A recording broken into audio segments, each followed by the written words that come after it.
Oke, sekarang kita lanjut ke bagian belakang.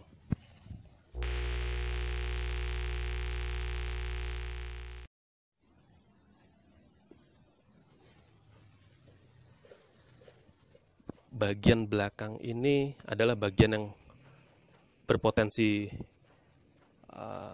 mengalami insiden ya. Potensi kedua setelah depan. Kalau depan biasanya ada nabrak, kalau belakang biasanya ada karena disundul atau tabrakan beruntun. Yang paling mudah adalah kalau kita hafal adalah posisi dari emblem ini. Itu yang pertama. Biasanya kalau sudah pernah dicat ulang, bengkelnya tidak teliti, biasanya emblem ini bisa dirubah posisinya ke sini atau bisa malah tidak terpasang. Itu sudah sebagai tanda awal. Tanda awal kenapa kok emblemnya bisa hilang atau bisa pindah. Tapi itu baru tanda awal, kita nggak bisa menyimpulkan kalau hanya dengan itu. Untuk lebih dalam, kita cek nih bagian dalamnya. Ya, sama seperti bagian kap mesin tadi, bagian pintu bagasi ataupun pintu samping juga perhatikan nih. Perhatikan bagian silennya.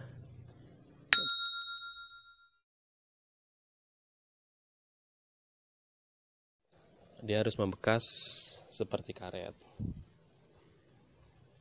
Karena kalau nggak fleksibel, dia bisa aja dirapihkan tapi dengan dempul. Bahannya keras nggak elastis, gitu. Ya. Kalau pintu oke, dari luar nggak ada masalah, diketok juga masih ngaleng. Kemudian silennya juga rapi. Oke. Kita cek bagian bawah. Sama seperti bagian depan. Bumper biasanya udah wajar lah kalau bumper tuh dicat tulang, wajar.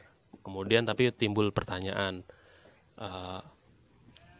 dicatnya karena nyenggol, karena keserempet, atau karena tabrakan parah yang sampai kena chassis utama dari bagian belakang mobil ini. Ya, diceknya cara dengan mudah adalah kita lepas nih karet ini. Ini karet pintu, ya. Karet pintu.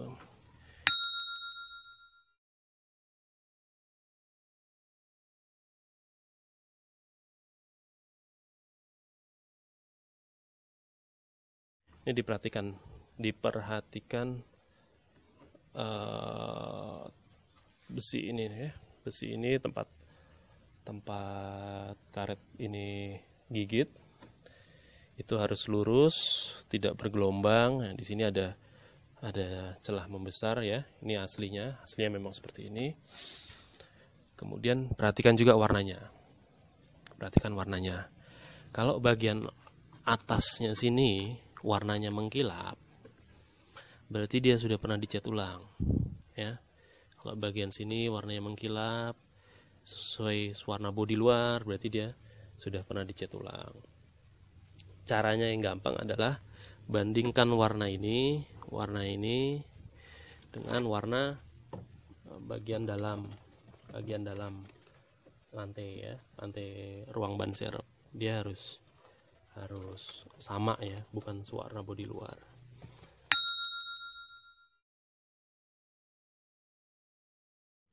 Oke, kalau bagian sininya sudah dicek, bagian selanjutnya yang perlu kita cek adalah bagian sini, bagian dinding dalam ruang bagasi. Ini adalah tempat dongkrak karimun itu di sini ya. Ini memang tempatnya di sini, ini jepitannya. Kemudian perhatikan bagian sini. Bagian sini harus dicat rata dengan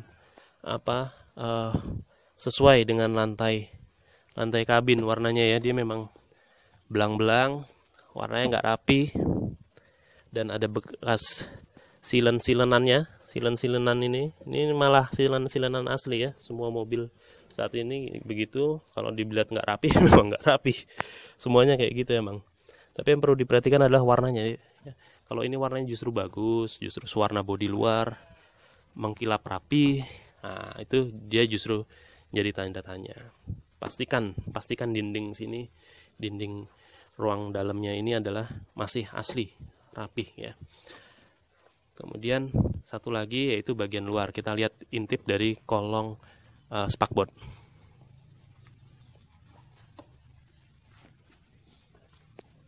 Oke, dari kolong spakbor situ itu warna dinding bawahnya sini juga harus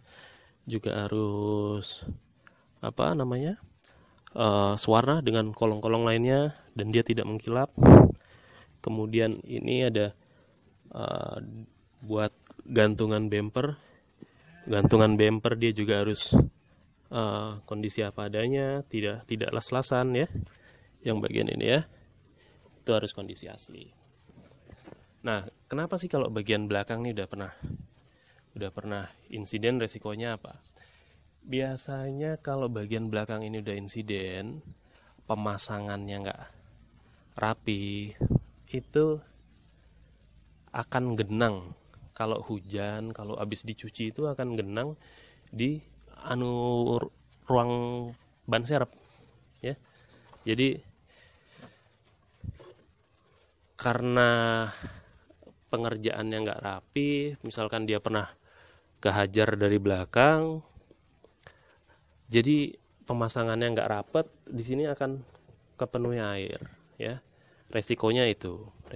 Jadi saat kering ya nggak ada air, cuman begitu hujan, begitu habis dicuci kok tiba-tiba ada air di sini. Nah, itu menjadi tanda biasanya pengerjaannya kalau dulu udah pernah tertabrak bagian belakang, dia pengerjaannya nggak rapi.